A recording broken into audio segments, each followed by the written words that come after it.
Hello everyone, আজকে আমি আলোচনা করছি তুলনামূলক জনপ্রশাসন বা কম্পারেটিভ পাবলিক অ্যাডমিনিস্ট্রেশন।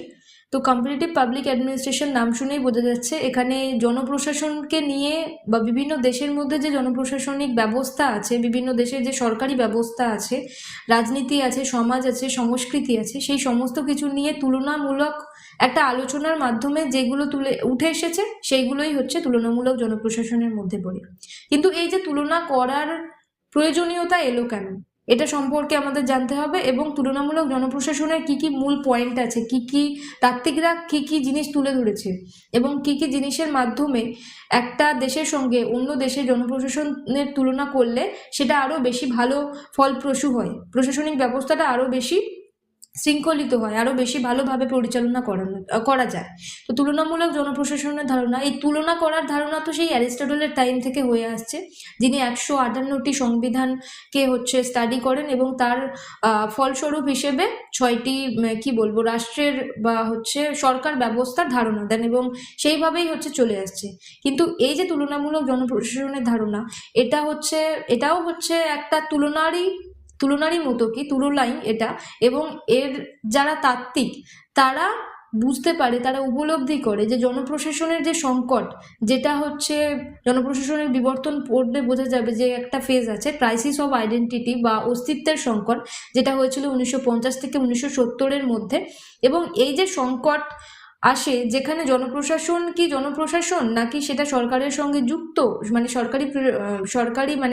সরকারি যে দপ্তরের সঙ্গে যুক্ত, নাকি এমনি প্রাইভেটের সঙ্গে যুক্ত, এই সমস্ত কিছু নিয়ে বা এটার যান্ত্রিক দিক কি কি আছে বা এটার মানবিক দিক কি কি আছে, যেগুলো আমি আলোচনা করেছিলামই আগে, এটা নিয়ে অনেক কিছুর মধ্যে সংকট দেখা দেয়।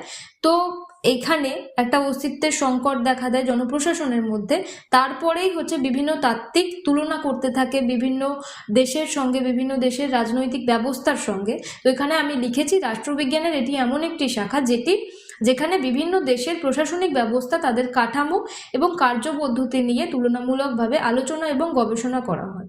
এটা তুলনামূলক জনপ্রশাসনের এই যে ধারণা, এটা 1960s-এর টাইমে, যেহেতু বললাম যে এই যে ফেজটা, যে বিবর্তনের ধারাটা ছিল অস্তিত্বের সংকট, মানে 1950 থেকে 1970, তো ওই টাইমে জনপ্রশাসনের যে নিজস্ব একটা সত্তা আছে, একটা স্বাতন্ত্রতা আছে, সেটা তারা হারিয়ে ফেলেছিল। তাই জন্য তারা, মানে যারা জনপ্রশাসনিক তাত্ত্বিক আছে, জনপ্রশাসনকে নিয়ে এগিয়ে যাচ্ছিল, তারা আরো গবেষণা করতে থাকে বিভিন্ন দেশের মধ্যে।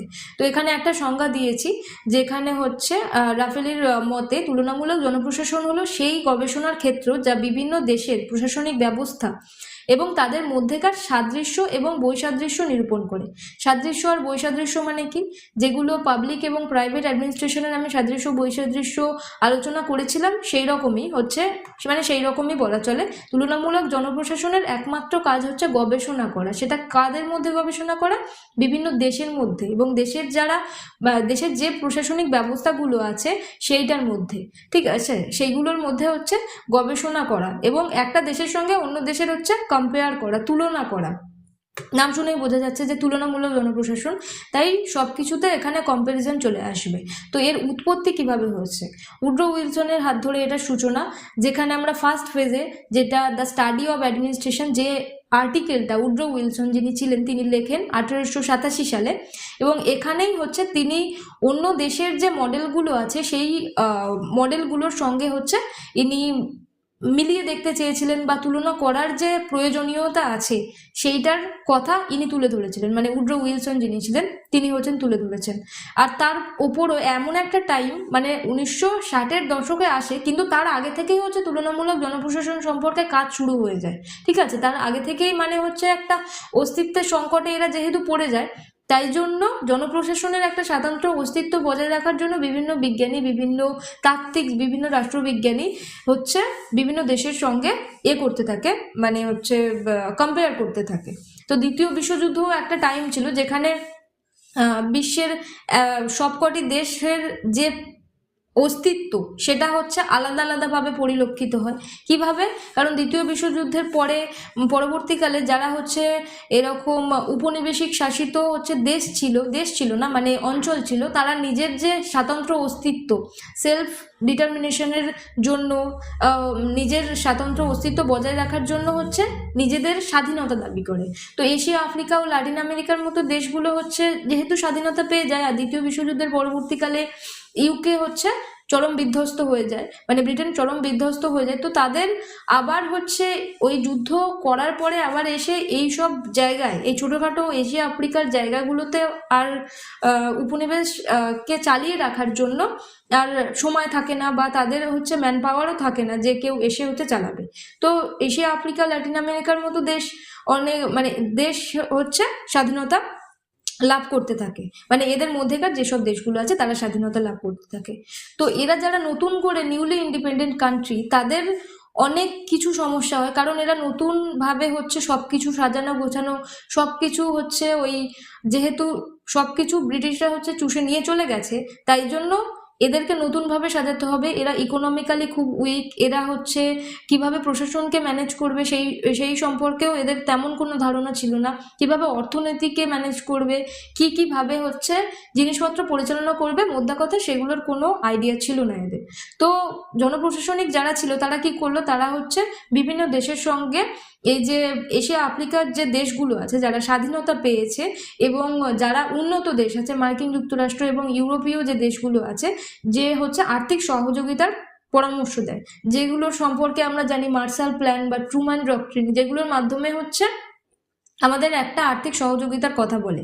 কিন্তু এর মানে এগুলো তো হচ্ছে সহযোগিতার কথা বলে, কিন্তু তার পিছনেও কিছু তো কন্ডিশন ছিল, কিছু শর্ত ছিল। সেই শর্তগুলো হচ্ছে তাদেরকে হচ্ছে সোভিয়েতপন্থী হতে না হবে, তারপরেই হচ্ছে তারা সাহায্য দেবে, এটাই হচ্ছে ব্যাপার। ঠিক আছে, তো সেরকমভাবে ইন্ডিয়া তো নন অ্যালাইনমেন্ট মুভমেন্ট বা জোট নিরপেক্ষ আন্দোলনে সামিল ছিল, তাই জন্য হচ্ছে কারোর থেকেই তেমনভাবে সেইভাবে সাহায্য পায়নি। ইন্ডিয়ার নিজস্ব যে নীতি, 5 ইয়ার প্ল্যান বা পঞ্চবার্ষিকী যে পরিকল্পনা আছে সেইগুলো হচ্ছে গড়ে তোলে। তো আস্তে আস্তে প্রশাসনিক ব্যবস্থা আস্তে আস্তে হচ্ছে গড়ে তোলে সুচারুভাবে, আস্তে আস্তে প্রশাসনকে শক্ত করতে থাকে। ঠিক আছে, এইভাবেই হচ্ছে উৎপত্তি হয়েছে, যেখানে হচ্ছে পশ্চিমী যে দেশগুলো ছিল সেখানে উন্নত বিভিন্ন প্রশাসনিক মডেল ছিল, কিন্তু অনুন্নত যারা দেশ বা উন্নয়নশীল যারা দেশ তাদের মধ্যে হচ্ছে আরো মানে আস্তে আস্তে তৈরি করতে থাকছিল আর কি। ঠিক আছে, তো এদের ছিল সমাজ সংস্কৃতি আলাদা, তাই প্রশাসনও তাই আলাদা। আর কি ছিল, এই যে সিএজি ক্যাগ, সেটা হচ্ছে 1960-এর দশক, যেটা আমি আগেই বলেছি, সেটা তুলনামূলক জনপ্রশাসনের একটা বিকাশ ঘটে, মানে 1960 থেকে হচ্ছে প্রকাশ ঘটে। এর আগে কাজ শুরু হয়ে গিয়েছিল। দ্বিতীয় বিশ্বযুদ্ধের পরবর্তীকালে যখন স্বাধীনতা পেতে থাকছিল, অন্যান্য হচ্ছে নিম্ন দেশগুলো, যাদেরকে নিম্ন বলে ওয়ার্ল্ডে রাখা হয়, তারা হচ্ছে স্বাধীনতা পেতে থাকছিল। এবং কি হয়েছিল, FW রিক্স ছিল হচ্ছে এই ক্যাগের, মানে কম্পারেটিভ অ্যাডমিনিস্ট্রেটিভ গ্রুপের হচ্ছে হেড, যিনি হচ্ছে পরবর্তীতে আরও অনেক ধারণা দেয়, ইকোলজিক্যাল অ্যাপ্রোচের ধারণা দেয়, যেটা আমি পরবর্তীতে আলোচনা করব। এবং ফোর্ড ফাউন্ডেশন একটা গঠিত হয়, সেইখানে ফোর্ড ফাউন্ডেশনের কাজ ছিল হচ্ছে তুলনামূলকভাবে হচ্ছে গবেষণা করা বিভিন্ন দেশের মধ্যে। এই ফোর্ড ফাউন্ডেশন হচ্ছে সাহায্য করতো, মানে ফাইন্যান্সিয়ালি হেল্প করতো যারা হচ্ছে এই রিসার্চের কাজে অংশ নিত। ঠিক আছে, তার মধ্যে FW রিক্স ছিল, আরও অনেক তাত্ত্বিক ছিল। ঠিক আছে, এবার এখানে আমি কিছু উদ্ভবের কারণসমূহ, ওটাই যেগুলো আগে লিখেছি সেটাকেই হচ্ছে বিস্তারিতভাবে আমি এখানে লিখেছি, যে প্রশাসনকে বিজ্ঞান হিসেবে প্রতিষ্ঠা করা। ঠিক আছে, রবার্ট ডাল, হারবার্ট সাইমন, এরা যারা ছিল এরা কিন্তু থার্ড ফেজে আছে।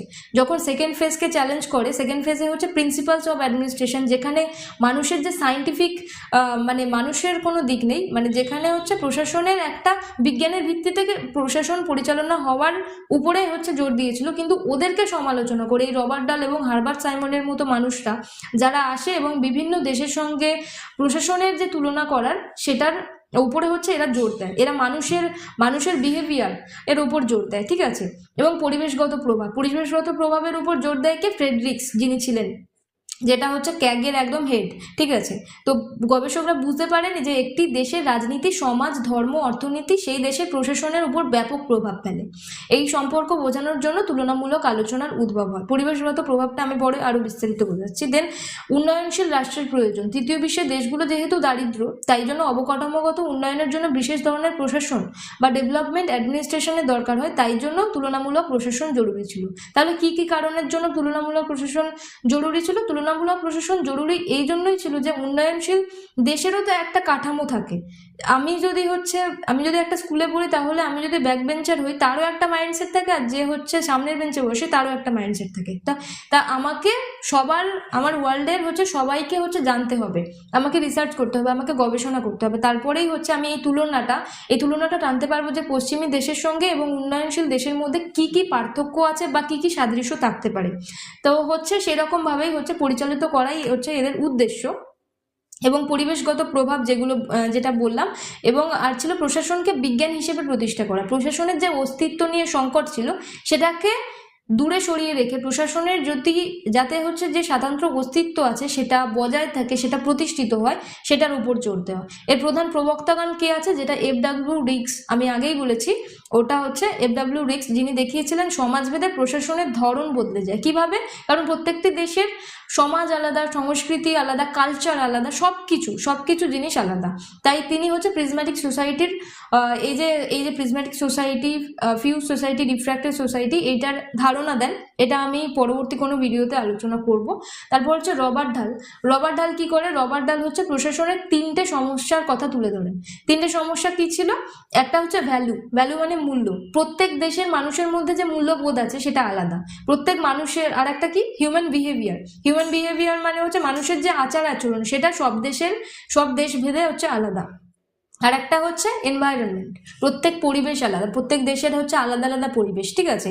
তো রবার্ট ডাল এই সমস্যাগুলোর কথা তুলে ধরেন। মোটামুটি ভাবে বলতে গেলে প্রত্যেকটি তাত্ত্বিক তাদের নিজের মতো করে একটা গবেষণা আলাদা আলাদা করে তুলে ধরে, এবং আমরা সেটাই পাবলিক অ্যাডমিনিস্ট্রেশনে পড়ছি তুলনামূলক জনপ্রশাসন হিসেবে। তাদের যে তুলনা, তাদের যে ধারণা, বিভিন্ন স্টাডি করে তারা যে ধারণা পেয়েছেন, সেটাই আমরা পড়ছি।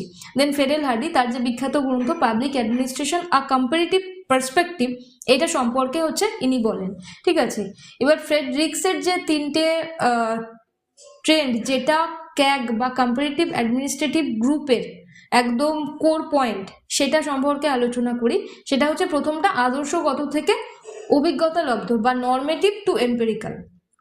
আমরা যদি এটাকে আদর্শগত মানে কি বলতে বোঝায়, যদি আমরা প্লেটোর ন্যায়তত্ত্ব আলোচনা করি, যেখানে একটা ফিলোসোফার কিংকে একদম আদর্শ হতে হবে, যেখানে তাকে এমন কতকগুলো পরীক্ষা, এমন কতকগুলো প্রতিযোগিতামূলক মানে পরীক্ষায় অংশগ্রহণ তাকে করতে হবে, এবং সে এমন একটা পর্যায়ে 50 বছরের পরে সে দার্শনিক রাজা হিসেবে উপনীত হবে।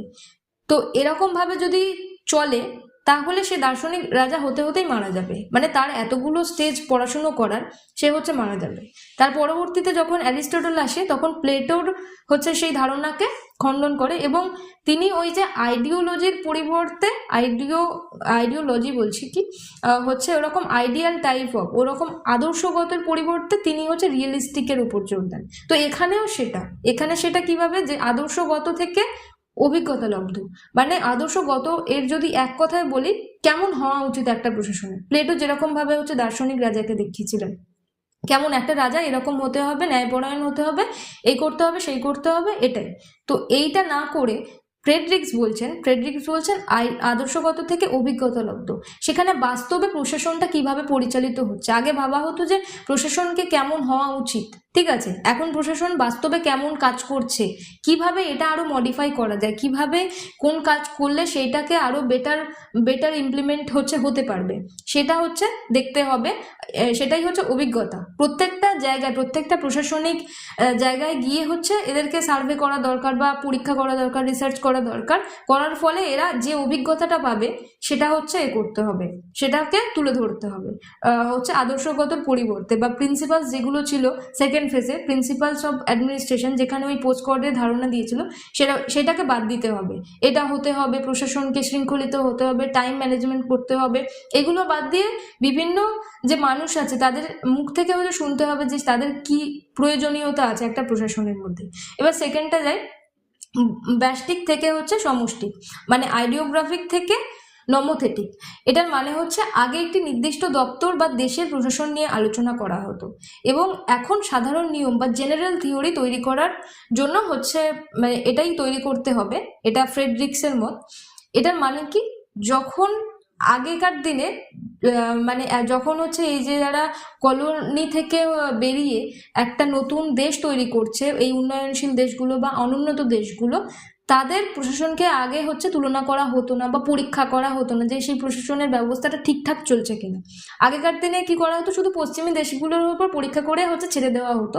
কিন্তু ফ্রেডরিক্স বলছেন এমন একটা জেনারেল থিওরি তৈরি করতে হবে যেটা সব দেশের জন্য অ্যাপ্লিকেবল, যাতে মানে এটা কিভাবে তৈরি করা হবে, প্রত্যেক দেশের সমাজ সংস্কৃতি, মানুষের আচরণ, পলিটিক্যাল বিহেভিয়ার সমস্ত কিছু হচ্ছে আলোচনা করতে হবে কি সেই দেশে গিয়ে দেখতে হবে, সেই দেশে গিয়ে অবজার্ভ করতে হবে, আমাকে পর্যবেক্ষণ করতে হবে। তারপরেই হচ্ছে আমি বুঝতে পারবো সেই দেশের কিরকম কালচারাল ভ্যালু আছে, সেই দেশের কিরকম এনভায়রনমেন্ট, ঠিক আছে, সে দেশের কিরকম প্রশাসন পরিচালিত হয়, এবং আমি সেটা পশ্চিমী দেশের সঙ্গে কম্পেয়ার করে আমি একটা মূল নির্যাস বানাবো, আমি একটা কনক্লুশন বানাবো, যেটা দুটো দেশের মধ্যে একই সিমিলারিটি থাকবে, একই সাদৃশ্য থাকবে, এবং সেটার মাধ্যমে আমি একটা জেনারেল থিওরি বানাবো যেটা সব দেশের জন্য অ্যাপ্লিকেবল হবে, সবাই সেই জিনিসটা মানবে।